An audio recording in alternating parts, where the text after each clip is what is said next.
খুব ঠান্ডা পড়েছে, মনটা খিচুড়ি খিচুড়ি করছে আজকে, তাই দুপুরে খিচুড়ি হয়েছে আমাদের। খিচুড়ি করেছি, ডালিয়ার খিচুড়ি, ডালিয়ার মুগ ডাল ভেজে নিয়েছি, আর এই ফুলকপিগুলো ভাপিয়ে নিয়েছি, আর জল গরম করে দিয়েছিলাম গামলায়, ফুটছিল।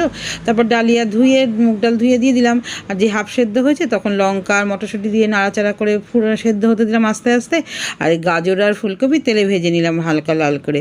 তারপর ওগুলো আবার ডালিয়ার মধ্যে দিয়ে দিলাম সেদ্ধ হওয়ার জন্য। ওগুলো সেদ্ধ হচ্ছে, আর লবণ হলুদও দিয়ে দিলাম পরিমাণ মতন। তারপর কড়াইতে তেল দিয়ে গোটা জিরে, শুকনো লঙ্কা, তেজপাতা ফোড়ন দিয়ে টমেটো কুচি, আদা গ্রেট করা দিয়ে ভালো করে একটু ভেজে নিলাম। তারপর লবণ, হলুদ, জিরে গুঁড়ো, ধনের গুঁড়ো দিয়ে ভালো করে কষিয়ে নিলাম, আর একটু সামান্য জল দিয়ে একটু কষিয়ে নিলাম।